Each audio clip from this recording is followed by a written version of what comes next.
धाराशिव जिल्ह्यातील तुळजापूर तालुक्यात मेसाई जवळगा गावच्या सरपंचावर जीवघेणा हल्ला, पेट्रोल टाकून जाळण्याचा प्रयत्न, पवनचक्कीच्या वादातून हल्ला झाल्याची प्राथमिक माहिती।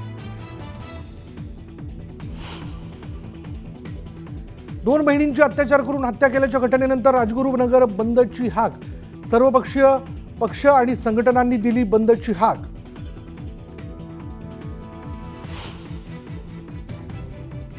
राज्याच्या काही भागात पावसाची हजेरी, अकोला आणि संभाजीनगरमध्ये पावसाच्या तुरळक सरी पिकांना फटका बसवण्याची शक्यता।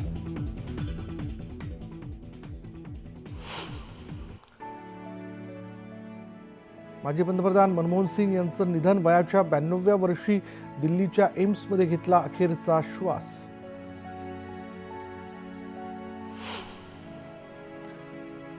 माजी पंतप्रधान मनमोहन सिंग यांच्या निधनामुळे देशात 7 दिवसांचा दुखवटा जाहीर, केंद्रीय मंत्रिमंडळाचे आजचे सर्व कार्यक्रम रद्द।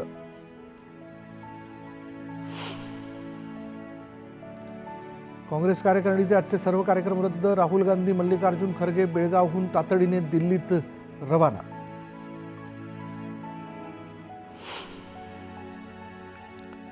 देशाच्या अर्थव्यवस्थेवर खोल छाप सोडत लोकांच्या हितासाठी काम केलं, पीएम मोदींकडून मनमोहन सिंग यांना श्रद्धांजली, तर मनमोहन सिंग यांचे योगदान विसरणं अशक्य, मुख्यमंत्री फडणवीसांकडून शोक व्यक्त।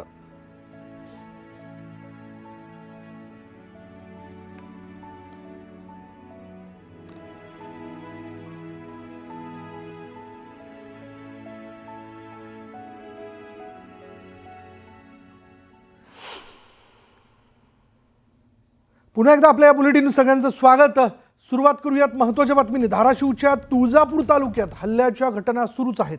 तुळजापूरच्या मेसाई जवळगा गावच्या सरपंचावर जीवघेणा हल्ला करण्यात आला। सरपंच नामदेव निकम यांच्या कारच्या काचा फोडून आणि पेट्रोल टाकून त्यांना जाळण्याचा गुंडांनी प्रयत्न केला। हल्ल्यात सरपंचासह एक जण जखमी झालेला आहे। पवनचक्कीच्या वादातून हल्ला झाल्याची प्राथमिक माहिती आहे। पोलिसांनी घटनास्थळी जाऊन पंचनामा केला। हल्ल्याप्रकरणी पोलिसात गुन्हा देखील दाखल करण्यात आला।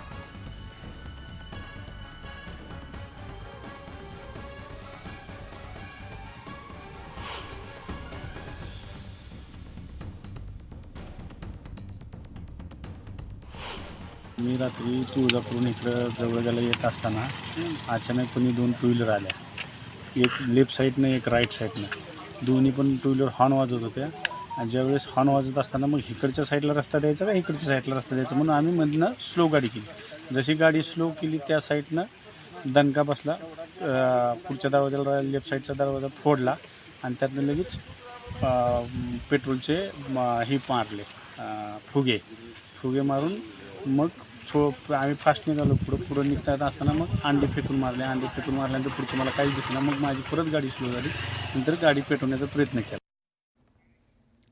तर दुसरीकडे पुण्याच्या राजगुरुनगरमधील 2 चिमुकल्यांवर अत्याचार करून त्यांना बुडवून मारल्याची धक्कादायक घटना घडली होती।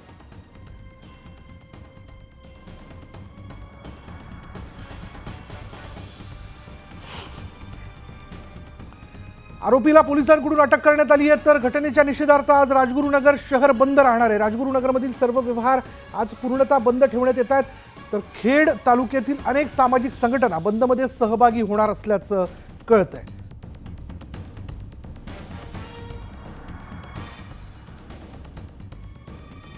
त्यामुळे आपण बघतोय की पुण्याच्या राजगुरुनगरमधील 2 चिमुकल्यांवरती अत्याचार करून त्यांना बुडून मारल्याची जी काही धक्कादायक घटना घडली त्याच्या निषेधार्थ आता राजगुरुनगर बंदची हाक देण्यात आलेली आहे। आरोपीला पोलिसांकडून अटक करण्यात आलेली आहे, पण त्याचा निषेध म्हणून या बंदची हाक देण्यात आल्याचं आपण पाहतोय। आणि आता शहरातील आजचे सगळे व्यवहार जे आहेत ते बंद ठेवण्यात येतील। खेड तालुक्यातील अनेक सामाजिक संघटना बंदमध्ये सहभागी होत आहेत।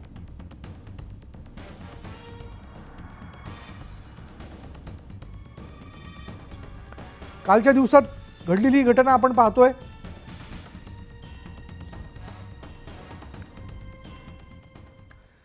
कल्याणमध्ये चिमुकलीची हत्या करण्यात आल्याची घटना ताजी असतानाच पुण्यातील राजगुरुनगर 2 चिमुकलींच्या हत्येच्या घटनेनं हादरलं। या मुली राहत असलेल्या कुटुंबाच्या वरच्या घरात वरच्या मजल्यावर राहणाऱ्या नराधमानं या मुलींची हत्या केली। आणि या प्रकरणी आरोपी अजय दासला पोलिसांनी बेड्या ठोकल्यात। आरोपीला फाशीची शिक्षा व्हावी यासाठी पीडित मुलीच्या नातेवाईकांनी रास्ता रोको आंदोलन केलं।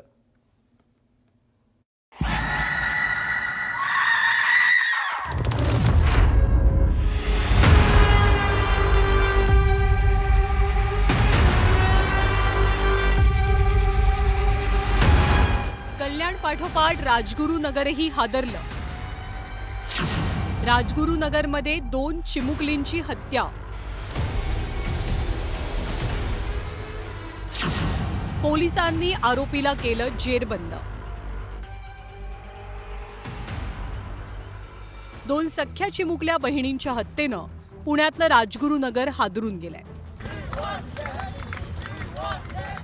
या चिमुकल्या राहत असलेल्या घराच्या वरच्या मजल्यावर राहत असलेल्या एका परप्रांतीय आचार्यानं या 2 चिमुकलींची हत्या केल्याचं समोर आलंय.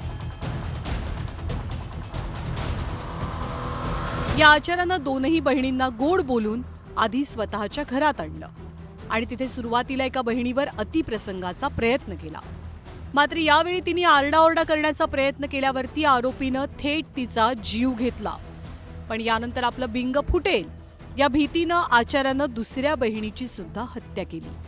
त्यानंतर ड्रममध्ये हे 2ही मृतदेह फेकून दिले. या मुली बेपत्ता असल्याच्या तक्रारीचा तपास करताना हा धक्कादायक प्रकार समोर आला. अधिक तपास केला असता सदर मुलीच्या डेड बॉडी त्या ज्या घरी राहत होत्या त्या घराच्या वरती एक भाडेकरू राहत होते आणि त्याच्या एका टँकमध्ये टाकीमध्ये त्या आढळून आलेल्या होत्या. त्या दृष्टीने अधिक पोलिसांनी तपास सुरू केला आणि तपासामध्ये एक आरोपीचं नाव निष्पन्न झालेलं आहे. त्यांनी सदरचं कृत्य केल्याचं कबूल केलेलं आहे. मुलींची हत्या करून परराज्यात पळून जात असताना पुणे ग्रामीण पोलिसांनी या आरोपीच्या मुसक्या आवळल्या. राजगुरुनगर प्रकरण फास्ट ट्रॅक कोर्टात चालवण्यासाठी प्रयत्न करू असं आमदार बाबाजी काळेंनी सांगितलंय. अरेस्ट केलं 24 तासात, चांगली गोष्ट आहे, पोलीस प्रशासनाचं अभिनंदन. पण तुम्ही त्याला एन्काउंटर करा. तुम्ही हैदराबाद पॅटर्न खेडमध्ये राबवा. महाराष्ट्र पोलिसाचं नाव जगामध्ये होईल. त्यामुळे त्याचं जागेवर एन्काउंटर करा. अशा पद्धतीच्या घटना यापुढे घडू नये म्हणून कुणाला तरी चपराक मिळाली पाहिजे आणि फास्ट ट्रॅकच्या माध्यमातून हा गुन्हा लवकर चालवला जाऊन आरोपीला या ठिकाणी फाशीची शिक्षा होण्यासाठी मी सर्व समाज बांधवांबरोबर या ठिकाणी नक्की आहे. आरोपीच्या फाशीसाठी राजगुरुनगर पोलीस स्थानकाबाहेर पीडित मुलींच्या नातेवाईकांनी आंदोलन केलं. चिमुकल्यांच्या हत्यांच्या घटनांमुळे राज्यात चिमुरड्यांच्या सुरक्षेचा प्रश्न पुन्हा एकदा ऐरणीवर आलाय. सचिन तोडकर, न्यूज 18 लोकमत, राजगुरुनगर. नरेंद्र मोदी यांनी सुद्धा ट्विट केलंय, ते बघूया. डॉक्टर मनमोहन सिंगजी पंतप्रधान असताना आणि मी गुजरातचा मुख्यमंत्री असताना नियमितपणे त्यांच्याशी संवाद साधत होतो. शासनाशी संबंधित विविध विषयांवरती आमच्यात विस्तृत चर्चा होईल. या संवादातून डॉक्टर मनमोहन सिंगजी यांच्या कुटुंबियांच्या दुःखात आम्ही सहभागी आहोत. ओम शांती. देशाचे दिग्गज नेते आणि डॉक्टर मनमोहन सिंग यांच्या निधनाबद्दल देशभरात शोक व्यक्त केला जातोय. अतिशय विनम्र असं एक सन्माननीय अर्थतज्ञ होते. त्यांनी विविध सरकारी पदांवरती तसंच अर्थमंत्री म्हणून काम केलं आणि गेल्या काही वर्षात देशाच्या आर्थिक धोरणावरती मजबूत ठसा उमटवला. देशाचे पंतप्रधान या नात्याने त्यांनी लोकांचं जीवन सुधारवण्यासाठी व्यापक प्रयत्न केले.